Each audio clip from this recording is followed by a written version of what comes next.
ನಟರಿಗೆ ಯಾವ ಥರದ್ದು ದೊಡ್ಡ ತೆರೆ ಚಿಕ್ಕ ತೆರೆ ಅವೆಲ್ಲ ಅಲ್ಲ. ನಟನೆ. ನನಗೆ ಕೇಳಿದ್ದು ನಂಗೆ ಸಿಕ್ಕಾಗ ನಾನು ಎಲ್ಲಿ ಬೇಕಾದ್ರೂ ಹೋಗಿ ಮಾಡ್ತೀನಿ. ಹಾಗಾಗಿ ನಾನು ಕೇಳಿದ್ದನ್ನೆಲ್ಲ ಕೊಟ್ಟಾಗ ಯಾಕೆ ಮಾಡಬಾರ್ದು? ಆ ಮಕ್ಕಳೆಲ್ಲ ಭಾಳ ಇನ್ನೋಸೆಂಟ್ ಮಕ್ಕಳು ನನ್ನ ಜೊತೆ ಆ್ಯಕ್ಟ್ ಮಾಡ್ತಿರೋರು ನಿಜವಾಗಲೂ ನನ್ನ ತಂದೆ ಥರನೇ ಟ್ರೀಟ್ ಮಾಡ್ತಾರೆ ಅವರು. ಪಾಪ ಅಷ್ಟು ಪ್ರೀತಿ. ಯಾಕೆ ಮಿಕ್ದವರೆಲ್ಲ ಭಾಳ ಆರಾಮಾಗಿ ಮಾಡ್ತಾರೆ. ಕಷ್ಟಪಡೋದು ನಾನೇ ಅಲ್ಲಿ.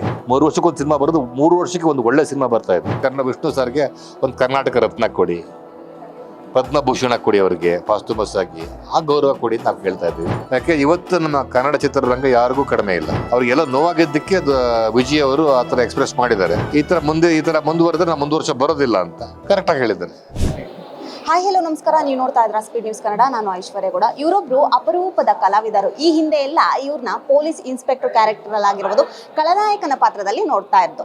ಆದ್ರೆ ಈಗ ವಸುದೇವ ಕುಟುಂಬ ಸೀರಿಯಲ್ ಅಲ್ಲಿ ತಂದೆ ಕ್ಯಾರೆಕ್ಟರ್ ಆಗಿ ಬಂದಿರುವಂತದ್ದು. ಇವತ್ತು ನಮ್ಮ ಜೊತೆ ಅವಿನಾಶ್ ಸರ್ ಇದ್ದಾರೆ. ಅವ್ರನ್ನೇ ಮಾತಾಡ್ತಾ ಹೋಗ್ತೀನಿ. ಸರ್, ಈ ಹಿಂದೆ ಎಲ್ಲ ನೀವು ಪೊಲೀಸ್ ಕ್ಯಾರೆಕ್ಟರ್ ಮಾಡಿದಿರ, ಒಂದಷ್ಟು ಕ್ಯಾರೆಕ್ಟರ್ ಮಾಡಿದಿರ, ಈಗ ತಂದೆ ಕ್ಯಾರೆಕ್ಟರ್. ಸೊ ಹೇಗೆ ಅನ್ನಿಸ್ತಾ ಇದೆ? ನನ್ನ ನನಗೆ ಏನು ಅನ್ಸಲ್ಲ. ಯಾಕೆಂದ್ರೆ ಪಾತ್ರ ಅಷ್ಟೇ ಅದು. ಅಲ್ಲೂ ತಂದೆ ಪಾತ್ರ ಮಾಡ್ತೀನಿ, ಇಲ್ಲೂ ತಂದೆ ಪಾತ್ರ ಮಾಡ್ತೀನಿ. ಸೊ ನಟನಿಗೆ ಎಲ್ಲ ಒಂದೇ. ಯಾಕೆಂದರೆ ನನ್ನ ಎಫರ್ಟ್ ಒಂದೇ ಇರುತ್ತೆ. ಅದರಿಂದ ಇನ್ನೊಂದು ತಂದೆ ಪಾತ್ರ ಚೆನ್ನಾಗಿದೆ. ತುಂಬ ಖುಷಿ ಆಯಿತು.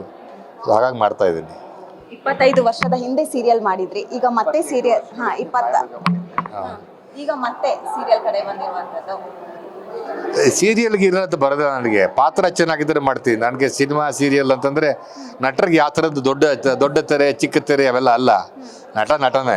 ಯಾಕೆಂದರೆ ನೀವು ಆ್ಯಕ್ಟ್ ಮಾಡೋದು ಅಲ್ಲೂ ಅಷ್ಟೇ ಆ್ಯಕ್ಟ್ ಮಾಡ್ತೀರ, ಇಲ್ಲೂ ಅಷ್ಟೇ ಆ್ಯಕ್ಟ್ ಮಾಡ್ತೀರ. ಹಾಗಾಗಿ ನನಗಿಷ್ಟ ಆದರೆ ನನಗೆ ಕೇಳಿದ್ದು ನಂಗೆ ಸಿಕ್ಕಾಗ ನಾನು ಎಲ್ಲಿ ಬೇಕಾದ್ರೂ ಹೋಗಿ ಮಾಡ್ತೀನಿ. ಹಾಗಾಗಿ ನಾನು ಕೇಳಿದ್ದನ್ನೆಲ್ಲ ಕೊಟ್ಟಾಗ ಯಾಕೆ ಮಾಡಬಾರ್ದು? ಪಾತ್ರನೂ ಚೆನ್ನಾಗಿತ್ತು, ಎಲ್ಲವೂ ಚೆನ್ನಾಗಿತ್ತು. ಹಾಗಾಗಿ ಬಂದು ಮಾಡ್ತಾಯಿದ್ದೀನಿ.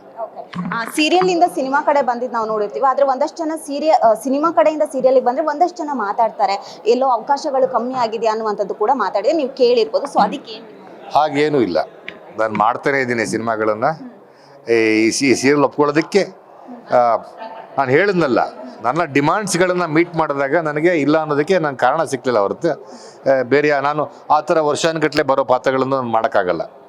ಹಾಗಾಗಿ ನನಗೆ ಸಿನಿಮಾ ಥರ ಒಂದು ಪಾತ್ರ ಸಿಕ್ಕಾಗ ಒಂದು ನೋಡೋಣ ಅಂತ ಮಾಡಿದ್ದೀನಿ ಹೊರತುವೆ ಅವಕಾಶಗಳಿಲ್ಲ ಅಂತಲ್ಲ. ನಾಗಲೇ 7-8 ಸಿನಿಮಾಗಳು ಮಾಡ್ತಾ ಇದ್ದೀನಿ. ತಿರ್ಗಾ ಮತ್ತೆ ಶೂಟಿಂಗ್ ಹೊಡಬೇಕು. ಬಟ್ ನಾನು ಎಲ್ಲದಕ್ಕೂ ಪಾಪ ಡೇಟ್ಗಳಿಗೆ ಅಡ್ಜಸ್ಟ್ ಮಾಡಿಕೊಂಡು ತುಂಬ ಕಂಫರ್ಟಬಲ್ ಆಗಿ ಶೂಟಿಂಗ್ ಮಾಡಿಕೊಡ್ತಾ ಇದ್ದಾರೆ. ಹಾಗಾಗಿ ಮಾಡ್ತಾ ಇದ್ದೀನಿ. ವಸುದೈವ ಕುಟುಂಬದಲ್ಲಿ 4 ಮಕ್ಕಳ ತಂದೆ ಆಗಿರುವಂಥದ್ದು. ಒಂದು ತಂದೆಯಾಗಿ ಮಕ್ಕಳ ಒಂದು ಜವಾಬ್ದಾರಿಯನ್ನು ನಿಭಾಯಿಸೋದು ಯಾವ ರೀತಿ ಇರುತ್ತೆ? ಅಲ್ಲ, ನಿಜ ಜೀವನದಲ್ಲಿ ನಿಭಾಯಿಸೋದು ತುಂಬ ಕಷ್ಟದ ಕೆಲಸ.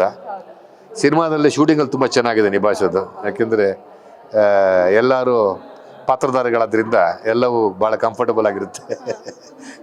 I am enjoying. ಆ ಮಕ್ಕಳೆಲ್ಲ ಭಾಳ ಇನ್ನೋಸೆಂಟ್ ಮಕ್ಕಳು ನನ್ನ ಜೊತೆ ಆ್ಯಕ್ಟ್ ಮಾಡ್ತಿರೋರು ನಿಜವಾಗಲೂ ನನ್ನ ತಂದೆ ಥರನೇ ಟ್ರೀಟ್ ಮಾಡ್ತಾರೆ ಅವರು. ಪಾಪ ಅಷ್ಟು ಪ್ರೀತಿ. ಹಾಗಾಗಿ I am really enjoying their company. ತುಂಬ ಸೆಟ್ಗೆ ಹೋಗೋದಕ್ಕೆ ತುಂಬ ಖುಷಿಯಾಗುತ್ತೆ ಅವ್ರು ನೋಡೋದಕ್ಕೆ. I am very happy. ಕತೆ ಕೇಳಿದಾಗ ಏನನ್ಸ್ತು ಅವಿನಾಶ್ ಸರ್ಗೆ? ಪಾಸಿಟಿವ್ ಪಾತ್ರ. ನಮ್ಮ ನೇಟಿವಿಟಿ, ನಮ್ಮ ಸಂಸ್ಕೃತಿಯನ್ನು ರೆಪ್ರೆಸೆಂಟ್ ಮಾಡುವಂಥ ವಸುದೈವ ಕುಟುಂಬ ಹೆಸರೇ ಭಾಳ ಇಷ್ಟ ಆಯ್ತು ನನಗೆ. ಹಾಗಾಗಿ ಹಾಗೂ ಕೂಡ ಹಿಂಜರಿಕೆ ಇತ್ತು. ಬಟ್ ಮಾಡೋಕ್ಕೆ ಹೇಳೋದು, ನೀನು ಮಾಡಲು ಯಾವತ್ತೂ ಒಂದು ಕ್ಯಾಮಿಯೋ ರೋಲ್ ಮಾಡು, ಪರವಾಗಿಲ್ಲ, ತಪ್ಪೇನಿದೆ ಅದರಲ್ಲಿ, ಚೆನ್ನಾಗಿರುತ್ತೆ ಮಾಡು ಅಂತಂದು ಒಂದು ಪ್ರಯತ್ನ ಮಾಡು. ಎಲ್ಲ ಕಡೆನೇ ಮಾಡಿದ್ಯಲ್ಲ, ತುಂಬ ದಿನ ಆಗಿದೆ, ಮಾಡು ನೋಡೋಣ ಅಂತ. ಆಯಿತು, ಮಾಡ್ತೀನಿ ಅಂತಂದೆ. ನಿಮ್ಮ ಪ್ರಕಾರ ಸೀರಿಯಲ್ಗೂ ಸಿನಿಮಾಗೂ ಯಾವ ರೀತಿ ಇದೆ ಅನ್ನೋ ವ್ಯತ್ಯಾಸ? ನಟನೆಯಲ್ಲಿ ಯಾವುದು ವ್ಯತ್ಯಾಸ ಇರಲ್ಲ. ಎಲ್ಲ ಒಂದೇ ನಟನೆ ಅಲ್ವಾ. ಅಲ್ಲೂ ಅದೇ ಪಾತ್ರ ಮಾಡ್ತೀನಿ, ಅದೇ ಎಫೆಕ್ಟ್ ಈಗಲೂ ಮಾಡ್ತೀನಿ. ಫಾರ್ಮ್ಯಾಟ್ಗಳಲ್ಲಿ ಶೂಟಿಂಗ್ ಮಾಡೋ ರೀತಿಯಲ್ಲಿ ಪ್ಯಾಟರ್ನ್ಗಳಲ್ಲಿ ವ್ಯತ್ಯಾಸ ಇರುತ್ತೆ. ಇಲ್ಲಿ ಸ್ವಲ್ಪ ಅವರಿಗೆ ಲೈವ್ ಟೆಲಿಕಾಸ್ಟ್ ಮಾಡೋಕ್ಕೆ ಶುರು ಮಾಡಿದಾಗ ಟೈಮ್ ಕಡಿಮೆ ಇರುತ್ತೆ. ಸೊ ಹಾಗಾಗಿ ಕೆಲಸದ ಬರ್ಡನ್ ಜಾಸ್ತಿ ಇರುತ್ತೆ, ಸ್ಪೀಡ್ ಬೇರೆ ಥರ ಇರುತ್ತೆ. ನಮಗದು ಅಭ್ಯಾಸ ಆಗಬೇಕು. ಅಭ್ಯಾಸ ಮಾಡೋದಕ್ಕೆ ಸ್ವಲ್ಪ ಸಮಯ ತಗೊಳುತ್ತೆ. ಇಮ್ಮಿಡಿಯೇಟಾಗಿ ಆಗಲ್ಲ, ಕಷ್ಟ ಆಗುತ್ತೆ ಸ್ವಲ್ಪ. ಬಟ್ ಅದನ್ನು ಅಭ್ಯಾಸ ಮಾಡ್ಕೊಂಡ್ರೆ ಆಮೇಲೆ ಅದು ಅಭ್ಯಾಸ. ಯಾಕೆ ಮಿಕ್ದವರೆಲ್ಲ ಭಾಳ ಆರಾಮಾಗಿ ಮಾಡ್ತಾರೆ. ಕಷ್ಟಪಡೋದು ನಾನೇ ಅಲ್ಲಿ. ಹಾಗಾಗಿ ನನಗೆ ಅಭ್ಯಾಸ ಇಲ್ಲ.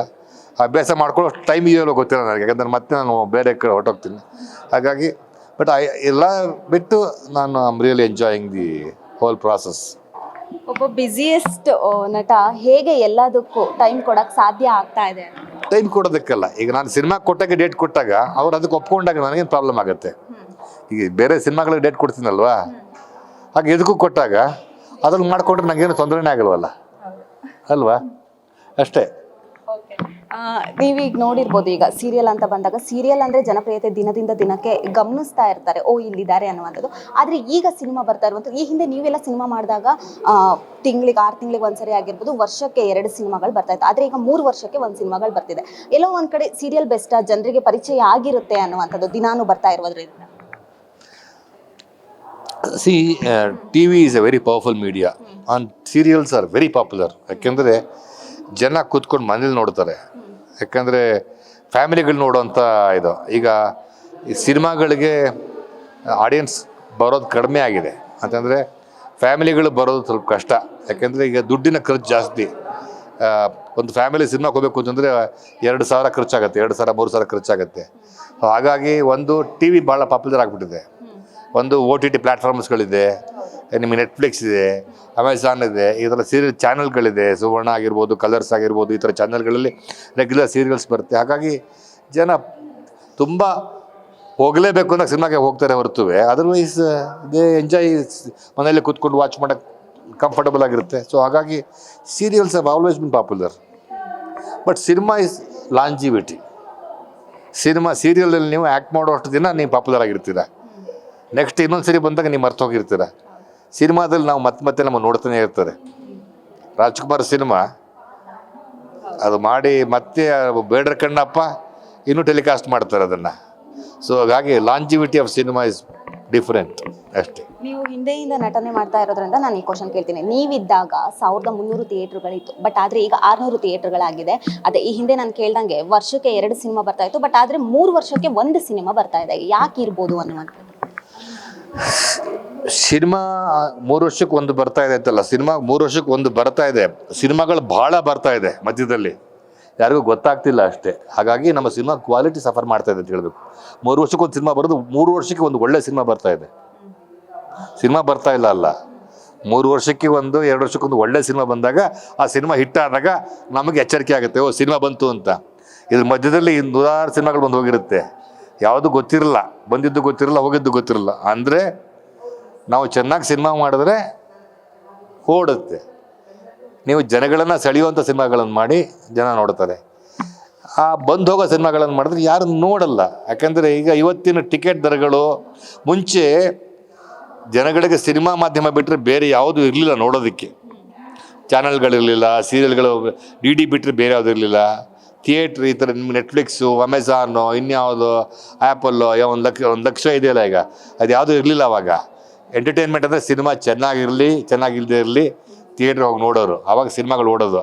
ಇವಾಗ ಚಾಯ್ಸಸ್ ಆರ್ ಡಿಫ್ರೆಂಟ್, ಆಲ್ಟರ್ನೇಟ್ಸ್ ತುಂಬ ಇದೆ. ಹಾಗಾಗಿ unless you make a very good film, unless you allow the audience to come to theatre, they will not come and it's more expensive today.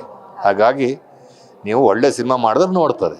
ಇವಾಗ ಫ್ರಮ್ ಸೋ ಬಂತು, ಅದು ದೊಡ್ಡ budget cinema ಅನ್ನಲ್ಲ, 2.5 ಕೋಟಿ 3 ಕೋಟಿಲಿ ಮಾಡಿರೋಂಥ ಸಿನಿಮಾ. ಓಡ್ತಾ ಇಲ್ವಾ ಸಿನಿಮಾ? ಯಾಕೆ ಓಡ್ತಾ ಇಲ್ಲ? ಚೆನ್ನಾಗಿದೆ ನೋಡ್ತಾರೆ ಅಷ್ಟೇ.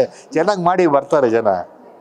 ಬಟ್ ಈ ಪ್ರಶ್ನೆಗೆ ನಾನು ಉತ್ತರ ಕೊಡ್ತೀನಿ ಸರ್. ಆದರೆ ಇವಾಗ ಏನಾಗಿದೆ ಅಂದರೆ ಯಾವುದೇ ಒಂದು ಲೋ ಬಜೆಟ್ ಸಿನಿಮಾ ಆಗಿರ್ಬೋದು, ಲೋ ಬಜೆಟ್ ಸಿನಿಮಾ ಹಿಟ್ ಆಗುತ್ತೆ. ಆದರೆ ಒಳ್ಳೆ ಹಿಟ್ ಸಿನಿಮಾಗಳು ಎಷ್ಟೋ ಕೋಟಿ 100 ಕೋಟಿ ಹಾಕಿರುವಂಥ ಸಿನಿಮಾ ಬಂದಾಗ ಅವ್ರು ಹೇಳ್ತಾರೆ, ತೆಲುಗು ತಮಿಳಲ್ಲಿ ಇದೇ ಸಿನಿಮಾ ತೆಲುಗು ತಮಿಳಲ್ಲಿ ರಿಲೀಸ್ ಆದಾಗ ಆ ಸಿನಿಮಾ ಚೆನ್ನಾಗಿದೆ ಅಂತಾರೆ, ಬಟ್ ಕನ್ನಡದಲ್ಲಿ ರಿಲೀಸ್ ಆಗಿರೋ ಸಿನಿಮಾ ಚೆನ್ನಾಗಿಲ್ಲ ಅಂತಾರೆ. ಬಟ್ ಯಾಕೆ ಅನ್ನುವಂಥದ್ದು? ನೀವು ತೆಲುಗು ತಮಿಳಲ್ಲಿ ಆ್ಯಕ್ಟ್ ಮಾಡಿರೋದ್ರಿಂದ ಈ ಕ್ವಶನ್ ಕೇಳಿ. ಅಲ್ಲ, ಜನಗಳು ಚೆನ್ನಾಗಿಲ್ಲ ಅಂತಂದಾಗ ನಾವು ಅದು ಪ್ರಶ್ನೆ ಮಾಡೋಕ್ಕೆ ಆಗಲ್ಲ ರೀ. ಚೆನ್ನಾಗಿಲ್ಲ ಅಂತ ತಾನು ಅರ್ಥ ಅಲ್ವಾ? ಈಗ ಜನಗಳ ಅನಿಸಿಕೆ ಚೆನ್ನಾಗಿಲ್ಲ ಅಂದಾಗ ನಾವು ಅದಕ್ಕೆ ಪ್ರಶ್ನೆ ಮಾಡೋಕ್ಕೆ ಹೆಂಗೆ ಪ್ರಶ್ನೆ ಮಾಡಲಿ ನಾನು ಅದನ್ನು? ಆ ಸಿನಿಮಾ ಚೆನ್ನಾಗಿದೆ, ಅದು 100 ಕೋಟಿ ಖರ್ಚು ಮಾಡಿದೆ, ಇದಕ್ಕೂ 100 ಕೋಟಿ ಖರ್ಚು ಮಾಡಿದ್ದಾರೆ. ಆ ಸಿನಿಮಾ ಚೆನ್ನಾಗಿದೆ ಅಂತಾರೆ, ಈ ಸಿನಿಮಾ ಚೆನ್ನಾಗಿಲ್ಲ ಅಂತಂದರೆ ಅದು ಜನಗಳ ಒಪಿನಿಯನ್. ಅದು ಜನಗಳ ಒಪಿನಿಯನ್ನ ನಾನು ಅವ್ರಿಗೆ ಯಾವ್ದು, ಯಾಕೆಂದರೆ ಅವ್ರು ದುಡ್ಡು ಕೊಟ್ಟು ನೋಡೋರು. ಅವ್ರು ಚೆನ್ನಾಗಿಲ್ಲ ಅಂದಾಗ ನೀವು ಚೆನ್ನಾಗಿದೆ ಅಂತ ಹೇಳಬೇಕು, ನಾ ಹೆಂಗೆ ಹೇಳಿ ಅದನ್ನು? ಅವ್ರ ಅನಿಸಿಕೆ ಅದು. ಹಾಗಾಗಿ ನಾವು ಎಚ್ಚೆತ್ಕೋಬೇಕಲ್ವ, ಬೇರೆ ಏನು ದಾರಿ ಇಲ್ಲ ಅದಕ್ಕೆ. ಓಕೆ ಸರ್, ಇದೆಲ್ಲದನ್ನ ಹೊರತುಪಡಿಸಿ ವಿಷ್ಣು ಸರು ನೀವು ಒಂದೊಳ್ಳೆ ಒಡನಾಟ ಆಯಿತು. ಅವರ ಸಮಾಧಿಯನ್ನು ತೆರವುಗೊಳಿಸಿರೋದು ಈ ಹಿಂದೆ ನಾನೇ ಕೇಳ್ಪಟ್ಟಿದ್ದೆ, ನಿಮ್ಮ ಮನೆಯ ಗುದ್ದಲಿ ಪೂಜೆ ಕೂಡ ವಿಷ್ಣು ಸರ್ ಅವರೇ ಮಾಡಿದ್ದು ಅನ್ನುವಂಥದ್ದು. ಸೊ ಇದೆಲ್ಲ ಒಂದು ಘಟನೆ ನಿಮಗೆ ಯಾವ ರೀತಿ ಅನ್ನಿಸ್ತು?